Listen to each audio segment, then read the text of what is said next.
But it's religion, and the religion is Kwanzaa. What is Kwanzaa?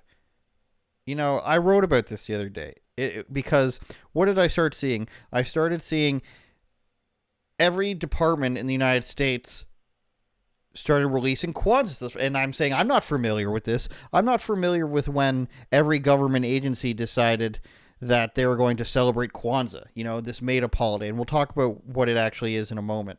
But Kwanzaa was celebrated by the United States Department of Health and Human Services. It was celebrated by the U.S. Department of Transportation, Big Pete, Mayor Pete, Pastor Pete, his department. He's been on vacation for a year. Paternity leave, that's a thing. And the U.S. Department of Education. So we've got Transportation, Health and Human Services, and the Department of Education all wishing you a happy Kwanzaa holiday. Now, Kamala Harris says that she's been celebrating this since she was a kid. She was born before it started. People say it didn't get popular until the 70s or 80s. Tra-la-la-la. It's stupid. I think we can all agree on that. And I think if you read about who started it, you'll get a little bit more clarity on that. And Andrew, you're being so mean. No, you can't just say someone's holiday is stupid. Do you believe Scientology is stupid? Do you believe, that there are more believable religions than other ones? Maybe you don't. Maybe you think they're all silly. But I can guarantee you that if in the level of silliness, in the hierarchy of silliness, Kwanzaa is right near the top.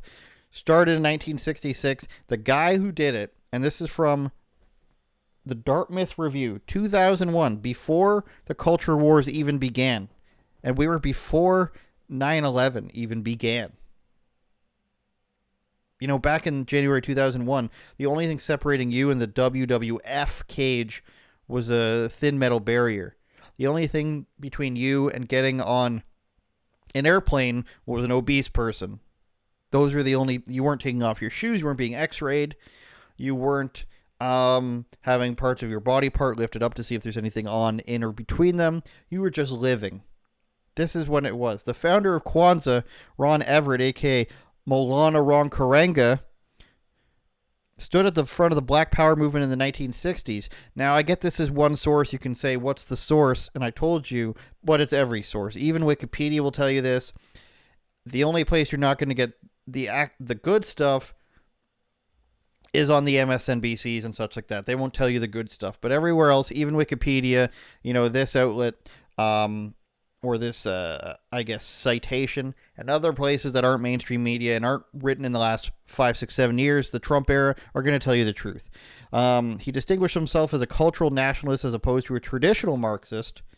In 1965, Karenga founded the United Slaves Organization, which is always something a good person starts.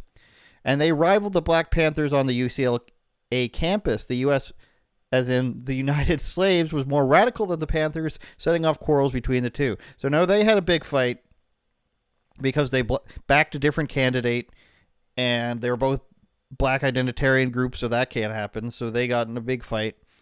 1969, moon landing, coincidence. The Black Panthers officially denounced him. But the more important part here is what he was convicted of. So you're going to find this everywhere as well. In 1971, Karenga, the founder of Kwanzaa, was sentenced to 1 to 10 years in prison on counts of felonious assault and false imprisonment. The charges stemmed from an incident in which he and 2 others tortured 2 women who he believed had tried to kill him by placing crystals in his food and water.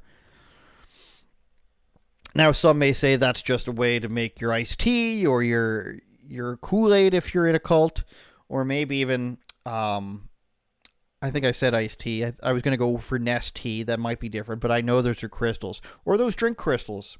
Or the Mio Sport. Nothing says sport like a little thing that comes in a bottle that's completely artificial. Don't mix that with alcohol. You will throw up, I guarantee you. A year later in the LA Times, the victims allegedly said what happened to them. Deborah Jones, who was once given the title of an African queen, said that she and the other woman, Gail Davis, were whipped with an electrical cord, beaten with a karate baton, after being ordered to remove their clothes. She testified that a hot soldering iron was placed in her mouth and placed against Miss Davis's face, and that One of her own big toes was tightened in a vice. Karenga, head of the U.S., also put, that is the United Slaves. I know it's very confusing. You can't have two U.S.'s. Karenga also put detergent and running hoses in their mouth, she said. A shooting at the UCLA caused him to become deeply paranoid and spurred his bizarre behavior. At his trial, questions of his sanity arose. The psychiatrist report stated, this man is blah, blah, blah. He's considered paranoid and schizophrenic. Kind of what you want for a religious leader. Am I wrong about that? Is that not kind of what you want? But it doesn't stop there. You might be saying, now that guy might be a little wild. He might be a little wacky. But he might have pulled an Elron on us. You know, Elron was on a boat after he got kicked out of the UK and the US. He may have been feeding his son ecstasy when he was getting him to write down scripture. He may have done lots of things, okay? But maybe this guy pulled an Elon and made a really good religion.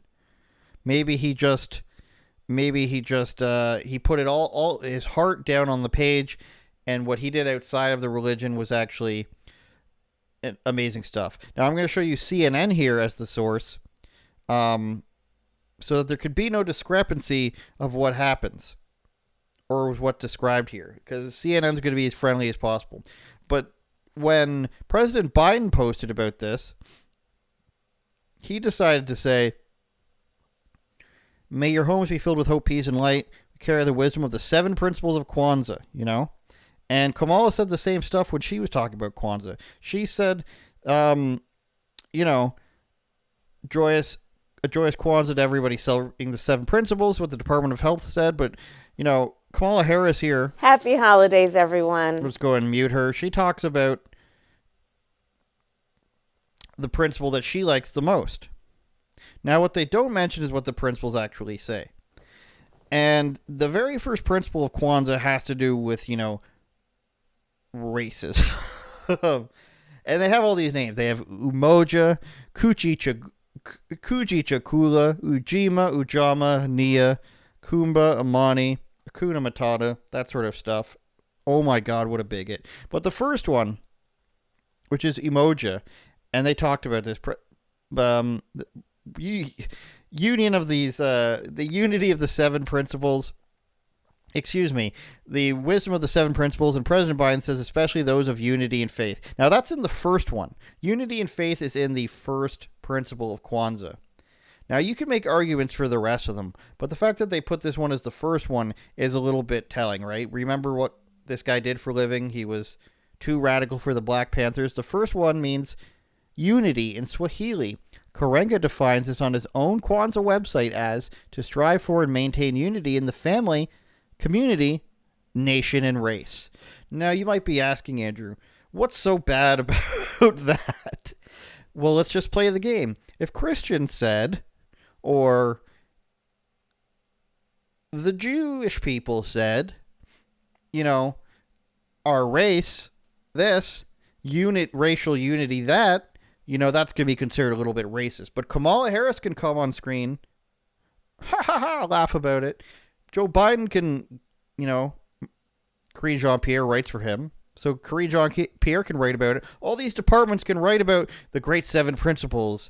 And Kwanzaa's great, even though, none of us know what it is. The first principle talks about racial unity. And it's by a guy who was too radical for the Black Panthers, accused of torturing people. That's what they're saying. None of these people are actually reading this. They're saying, thing that's different from Christmas, therefore good. That's what they're saying. Different than Christmas. They wanted it. They wanted Kwanzaa. They wanted racial unity. They did it. And I said, no Kwanzaa. We're working on it's a working impression. But this is the insanity they push on you just for the sake of it, right? Nobody at CNN cares. Nobody at the Department of Transportation cares about Kwanzaa. They're saying Kwanzaa good because Christmas, Westerners, white people bad. That's what they're saying. I think that's pretty obvious to anyone these days, because if you read this to this person, do you know what Kujichakulia means? But you said Kwanzaa is great. Do you know what Ujima means? Do you know what the first amazing principle is? They can't defend this. They'll never have to. And that's why they work for Pete Buttigieg, people. Turn it up, Jordan.